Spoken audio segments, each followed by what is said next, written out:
Hello students, I hope you all are doing good. आशा है कि आप सभी ने जो पहले वाला अब तक हुआ है इकोनॉमिक्स के अंदर वो पढ़ लिया होगा। लास्ट टाइम जैसा कि मुझे याद है हमने गवर्नमेंट बजट को कंप्लीट किया था, ठीक है।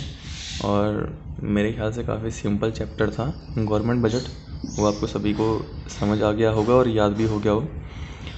उसमें क्या क्या था एक बार मैं बता देता हूँ आपको। गवर्नमेंट बजट के अंदर मेनली दो साइड्स होती हैं, रिसीट्स एंड एक्सपेंडिचर्स। रिसीट्स दो तरह की होती हैं और एक्सपेंडिचर्स भी दो तरह के होते हैं। भाई गवर्नमेंट बजट होता क्या है, वो एक प्लान है जो कि हमने न्यूमेरिकल टर्म्स में एक्सप्रेस किया है। एक प्लान जो कि न्यूमेरिकल टर्म्स में एक्सप्रेस हुआ है, किसके लिए? For the upcoming financial year, ठीक है। और गवर्नमेंट बजट का जो मेन एजेंडा होता है वो क्या होता है कि सरकार के या हमारे पूरे देश के खर्चों का हिसाब लगाना अगले साल के लिए, और साथ ही साथ ये पता करना कि हमें कहाँ कहाँ से इनकम होने वाली है या कहाँ कहाँ से मनी रिसीव होने वाला है। या बहुत सिंपल टर्म्स में आप ये भी कह सकते थे कि जो गवर्नमेंट बजट है वो एक स्टेटमेंट होता है जिसके ज़रिए इनफ्लो और आउटफ्लो ऑफ कैश का पता लगता है। यानी सरकार के पास से कितना कैश जा रहा है और कितना उसके पास आ रहा है, ठीक है। चलो ये तो हुई गवर्नमेंट बजट की बात। तो आज से जो है हम स्टार्ट कर देंगे उससे अगला चैप्टर जिसका नाम है फॉरेन एक्सचेंज रेट, ठीक है।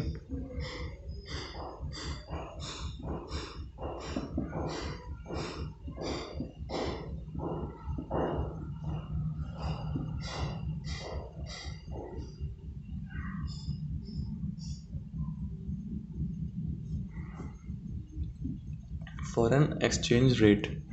अब फॉरेन एक्सचेंज रेट को समझने से पहले आपको ये जानना होगा कि आखिर फॉरेन एक्सचेंज क्या होती है, ठीक है। फॉरेन एक्सचेंज, फॉरेन मतलब विदेशी, एक्सचेंज मतलब यहाँ पर है मुद्रा। फॉरेन करेंसी जो है, फॉरेन करेंसी को दूसरे शब्दों में हम बोलते हैं फॉरेन एक्सचेंज।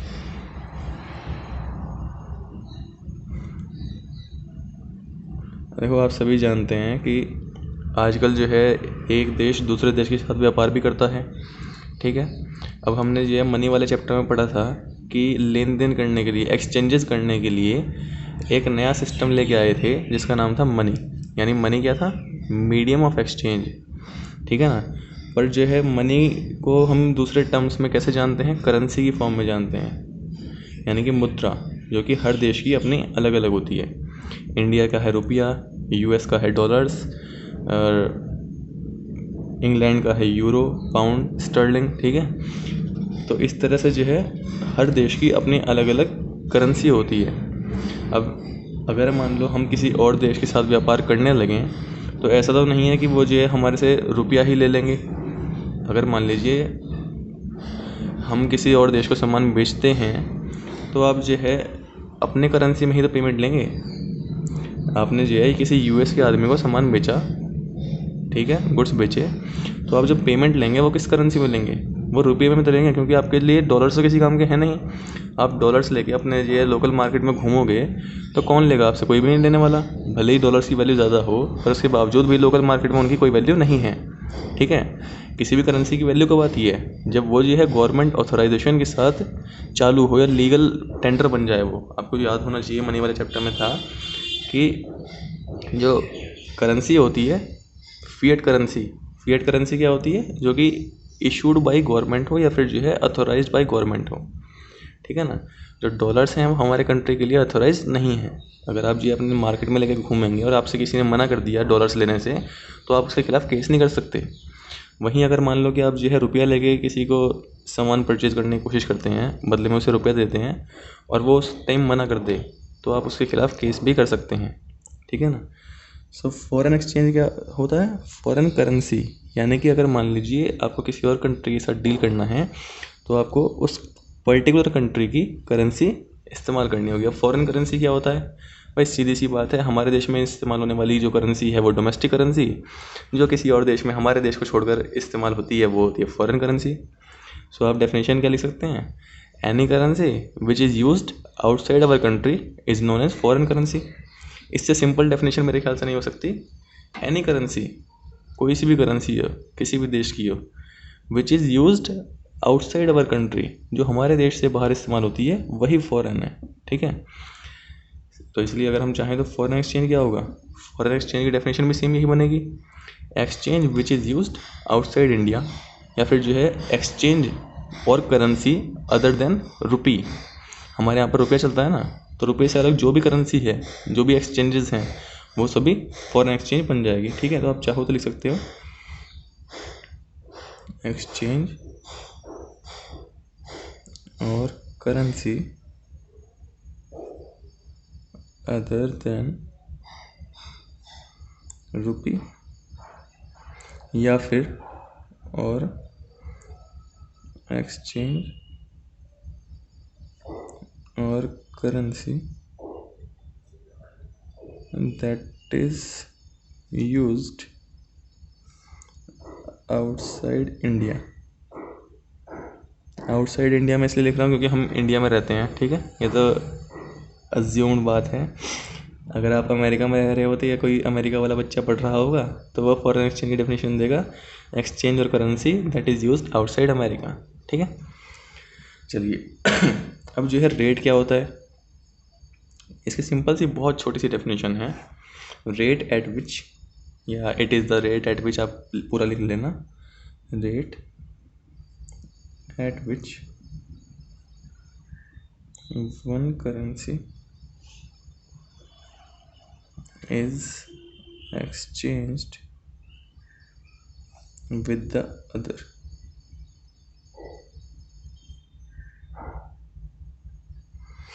देखो रेट मतलब जैसे आप जैसे सामान का रेट लगाते हैं ना, रेट में क्या होता है कि जो कोई चीज़ कितने रुपए की है, ठीक है, कितने अमाउंट की है, तो सेम यहाँ पर भी वही चीज़ है कि जो फॉरेन एक्सचेंज थी, जो विदेशी मुद्रा थी, वो कितने रुपए की मिल रही है हमें। कितने रुपए से मतलब कि वो जो है हमारे कितने रुपए के इक्वल है।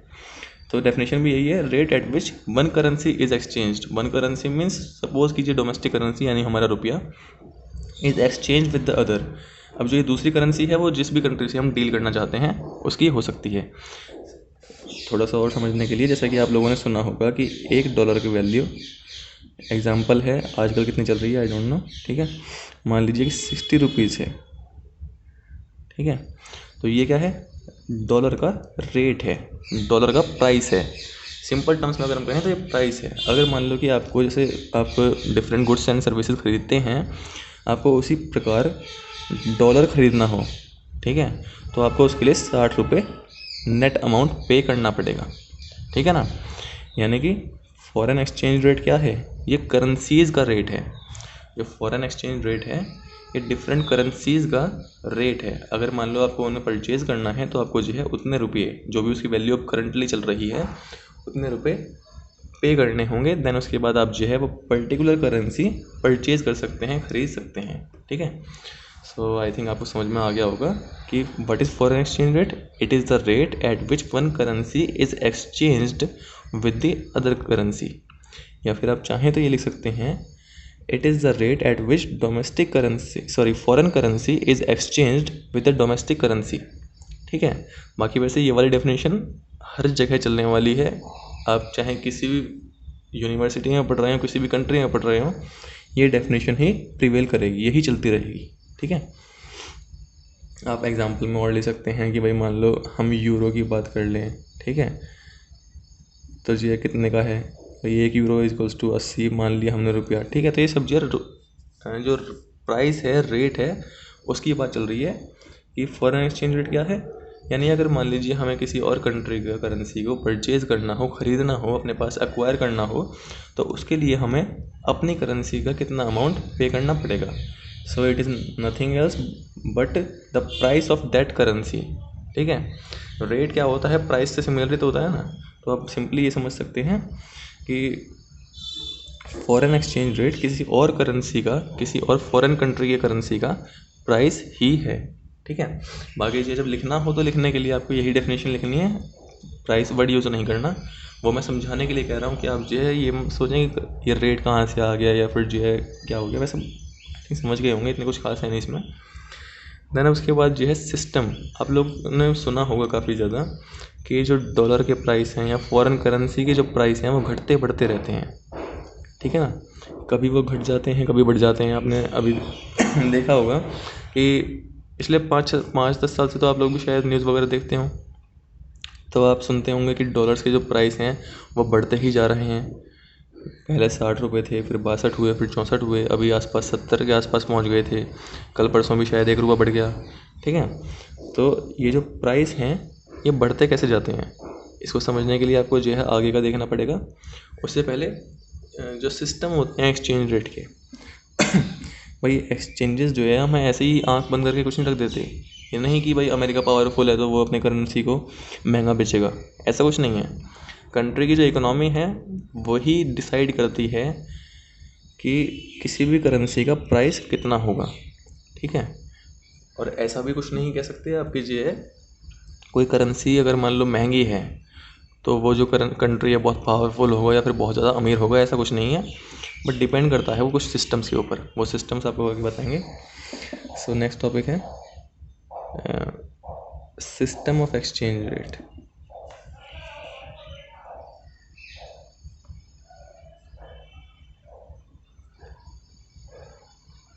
सिस्टम ऑफ एक्सचेंज रेट यानी कि जो एक्सचेंज रेट हैं वो किस तरह से कौन कौन से सिस्टम के ज़रिए डिफ़ाइन होते हैं। देखो हिस्टोरिकली जो है यानी कि पहले के समय में, आजकल इनका इस्तेमाल कोई नहीं करता। ठीक है, पहले के समय में 2 सिस्टम यूज़ हुआ करते थे। वैसे अगर आपको हम बताएं तो सिस्टम्स जो है मेनली 2 ही होते हैं। हिस्टोरिकली अभी छोड़ दो, 2 सिस्टम्स होते हैं। पहला तो होता है फिक्स्ड एक्सचेंज रेट सिस्टम,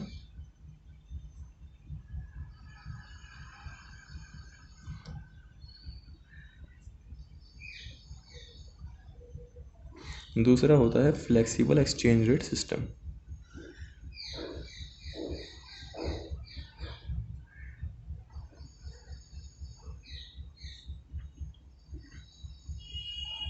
देखो वैसे तो नाम से ही पता लग रहा है, पर फिर भी मैं एक बार बता देता हूँ। जो फिक्स्ड सिस्टम होता है इसके अंदर जो करेंसी का प्राइस है यानी कि डिफरेंट करेंसीज का जो प्राइस है वो गवर्नमेंट फिक्स कर देती है। यानी कि मान लो गवर्नमेंट ऑफ इंडिया ने कह दिया कि जी $1 का प्राइस हमारे यहाँ पर 60 रुपये या 50 रुपये ही होगा। ठीक है, $1 इज इक्वल्स टू 50 रुपीज़। तो ये क्या हो गया, फिक्स्ड एक्सचेंज रेट सिस्टम हो गया। फिक्स मतलब which is fixed by the government या फिर which is decided by government. ठीक है, ऐसी गवर्नमेंट ने कह दिया कि भाई मान लो हमारे संबंध जो है यूरोपियन कंट्री से अच्छे हैं, तो भाई हम जो है पाउंड या यूरो की जो प्राइस है वो 1 यूरो में कर देते हैं जी 80 रुपये। ठीक है, ये चेंज नहीं होगा। फिक्स्ड एक्सचेंज रेट सिस्टम के अंदर ट्रेड घटे बढ़े, डिमांड घटे ज़्यादा या बढ़े, उससे कोई मतलब नहीं होता था। बस जो प्राइस है वो सरकार ही फिक्स कर दिया करती थी। फ्लेक्सिबल एक्सचेंज रेट सिस्टम में क्या है, flexible means which is elastic, जो कि जो है चेंज हो सकता हो। देखो जब भी वर्ड फिक्स्ड आता है इकोनॉमिक्स के अंदर मतलब क्या है, जो कि डिसाइड किया है गवर्नमेंट ऑफ इंडिया ने, मतलब गवर्नमेंट ने या फिर जो है किसी सरकारी बॉडी ने। ठीक है, फ्लेक्सिबल में क्या होता है, जो कि चेंज होता रहता है, खुद को जो है मूव करता रहता है। फ्लेक्सिबल मीन्स जो इलास्टिक है, कभी घटेगा कभी बढ़ेगा। ठीक है ना। अब एक और बात, जो फिक्स सिस्टम है एक्सचेंज रेट सिस्टम है वो बहुत पहले इस्तेमाल हुआ करता था। इंडिया में 1977 के बाद इसका इस्तेमाल नहीं हुआ। ठीक है, 1977 से पहले ही ये सिस्टम इस्तेमाल हुआ करता था। या फिर जी अगर हम बात करते हैं राजा महाराजाओं के टाइम की या बहुत पुराने समय की, तब जो है ये था। पर अब दुनिया का कोई भी देश ऐसा नहीं है जो कि फिक्स्ड एक्सचेंज रेट सिस्टम का इस्तेमाल करता हो। ठीक है, आजकल जो है हर कंट्री में जो सिस्टम चल रहा है वो है फ्लेक्सिबल एक्सचेंज रेट सिस्टम, यानी कि सभी करेंसीज जो है घटती बढ़ती रहती हैं उनकी डिमांड और सप्लाई के अकॉर्डिंग। अब जो है जो फिक्स्ड एक्सचेंज रेट सिस्टम है, क्योंकि मैंने बताया आपको ये पुरातन है, पुराने समय का है, मतलब हिस्ट्री में आता है अभी आजकल। पर जो फिक्स्ड एक्सचेंज रेट सिस्टम है इसके अंदर दो टाइप्स थे इसके, आप बोल सकते हैं। पहला तो था गोल्ड स्टैंडर्ड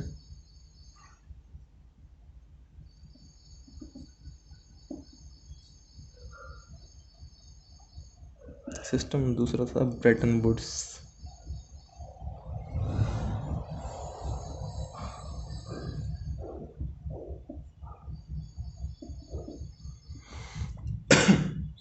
या इसका एक और नाम होता है एडजस्टेबल पैग सिस्टम।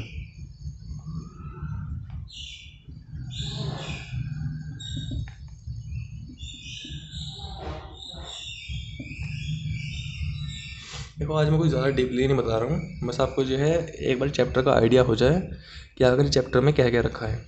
आपको मैंने पहले बताया कि फॉरेन एक्सचेंज क्या होती है। भाई ये एक जो है सिस्टम है जिसके ज़रिए हम दूसरे कंट्री के करेंसी का प्राइस पता करते हैं या फिर जो है उसको डिफ़ाइन करते हैं, ठीक है ना।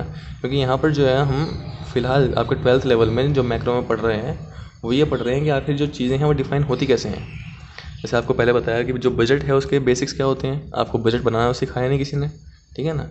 बट सिखाया कीजिए, अगर आपको कभी आगे न्यूज़ वगैरह में बजट सुनने को मिले तो आप बता सकें कि आखिर टैक्स जो घटाए बढ़ाए जाते हैं वो किस लिए घटाए बढ़ाए जाते हैं, पेनल्टीज़ घटाने बढ़ाने का रीज़न क्या है, डेफिसिट क्या होता है, ठीक है ना। तो ऐसे ही जी यहाँ पर भी आखिर जो फॉरेन एक्सचेंज है, जो रेट है उसका, वो डिफ़ाइन कैसे होता है।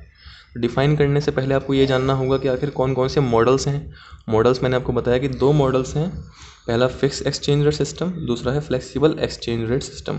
फिक्स मतलब क्या होता है कि हमारी जो गवर्नमेंट है वही डिसाइड कर देती है या डिफ़ाइन कर देती है किसी भी कंट्री का एक्सचेंज रेट, ठीक है, या किसी भी करेंसी का एक्सचेंज रेट वो डिफ़ाइन कर देती है। जैसा कि मैंने आपसे एग्जांपल में कहा कि मान लो कि डॉलर का प्राइस 60 रुपये या 50 रुपये गवर्नमेंट ने सेट कर दिया तो वो फिक्स रहेगा, चेंज नहीं होगा। जबकि ये आजकल क्या होता है, फ्लेक्सिबल सिस्टम है। फ्लेक्सिबल में क्या होता है, गवर्नमेंट डिसाइड नहीं करती है, ये डिफ़ाइन करने का काम होता है इंटरनेशनल मार्केट का, ठीक है। या इसे हम बोल सकते हैं in flexible exchange rate system the foreign exchange rate is defined by the free forces of demand and supply, ठीक है। डिमांड सप्लाई की फ्री फोर्सेज या मार्केट फोर्सेज भी बोलते हैं इनको। मार्केट में कौन होते हैं आपको पता होना चाहिए। मार्केट में 2 लोग होते हैं, एक तो सप्लाई करने वाले, एक डिमांड करने वाले, ठीक है। अब अगर मान लो हम मार्केट के ऊपर सब कुछ छोड़ दें, इसका मतलब क्या होगा कि जो हमारे यहाँ पर सप्लाई और डिमांड करने वाले लोग हैं उनके हाथ में ही सब कुछ है। जिसको जितना मन करे सप्लाई करे, जिसको जितना मन करे डिमांड करे। तो फ्लेक्सिबल में क्या होता है, डिमांड सप्लाई के अकॉर्डिंग जो है फॉरेन एक्सचेंज रेट चेंज होता है, घटता है या बढ़ता है, ठीक है। यानी कि अगर मान लो, आप बेसिक्स जानते ही हैं, अगर मान लो किसी भी कमोडिटी का डिमांड बढ़ जाती है तो क्या होता है, किसी भी कमोडिटी की डिमांड बढ़ने से क्या होता है, उसके जो प्राइस हैं ऑटोमेटिकली राइज होने लगते हैं, ठीक है। तो सपोज़ कीजिए कि डॉलर्स की जो डिमांड है वो बढ़ जाएगी, तो डॉलर्स की डिमांड बढ़ने के साथ साथ उसके जो प्राइस हैं वो भी बढ़ जाएंगे। यानी कि अगर मान लो कि इंडिया जो है, देखो डॉलर की डिमांड इंडिया में कब बढ़ेगी, जब इंडिया के जो लोग हैं वो ज़्यादा से ज़्यादा सामान वहाँ से मंगाएंगे, यानी कि इम्पोर्ट्स करेंगे तो क्या होगा, हमें जो पेमेंट करनी है, यानी कि सपोज़ कीजिए कि आप लोगों को ही कोई सामान ख़रीदना है अमेरिका से, तो आप जो पेमेंट करेंगे वो किस में करेंगे, वो करेंगे आप डॉलर्स में, ठीक है। डॉलर्स लेने के लिए आप क्या करेंगे, आप जाएंगे आरबीआई के पास, रिजर्व बैंक ऑफ इंडिया के पास। आरबीआई जो है डॉलर्स खुद तो बनाना नहीं है, वो क्या करेगा, डॉलर्स की डिमांड करेगा कहीं और से। कहाँ से भला, इंटरनेशनल मार्केट से। डॉलर्स की डिमांड बढ़ गई। अब अगर मान लो हर व्यक्ति ऐसा ही करे, हमारे कंट्री के अंदर हर व्यक्ति अमेरिका से ही सामान मंगाए, तो जो डॉलर्स की डिमांड है वो बहुत ज़्यादा इंक्रीज़ हो जाएगी। उसकी डिमांड इंक्रीज़ होने की वजह से जो उसका प्राइस है वो बढ़ जाएगा। लाइक 60 रुपये था तो फिर 70 रुपये हो जाएगा, ठीक है। आप लोग देख रहे होंगे कि जो है जो डॉलर्स हैं वो दिन पर दिन बढ़ते जा रहे हैं, अमेरिका की पावर बढ़ रही है। क्यों, क्योंकि अमेरिका जो है एक्सपोर्ट्स बहुत करता है। आजकल चीन भी करने लगा, पर जो है अमेरिका बहुत बड़ा एक्सपोर्टर है डिफरेंट कमोडिटीज़ का। इसी वजह से डॉलर्स के जो प्राइस हैं वो इंडिया में बढ़ते जा रहे हैं, ठीक है ना। तो आई थिंक आप इस छोटी सी स्टोरी टाइप से समझ गए होंगे कि फ्लेक्सिबल एक्सचेंज रेट सिस्टम क्या होता है और इसके ज़रिए जो प्राइस हैं या फॉरेन एक्सचेंज रेट है वो कैसे घटता और बढ़ता है, ठीक है। तो आप बोल सकते हैं it is defined by free market forces of demand and supply.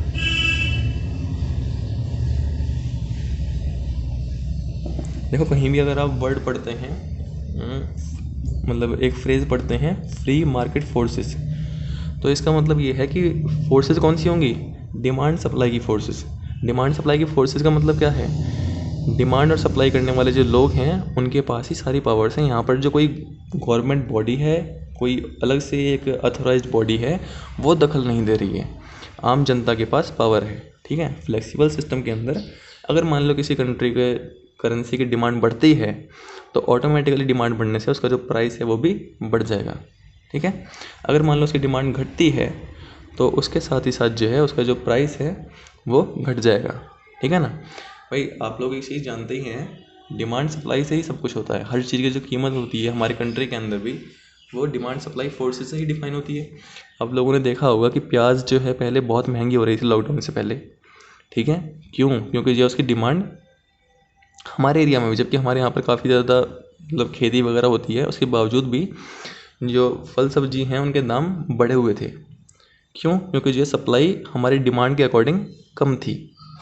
यानी कि जो बैलेंस होना चाहिए डिमांड सप्लाई के बीच का वो मिसमैच हो गया था या फिर जो है अनबैलेंस्ड हो गया था। इसलिए हमारे यहाँ पर जो प्राइस प्याज टमाटर इन सब चीज़ों के बहुत बढ़ रहे थे।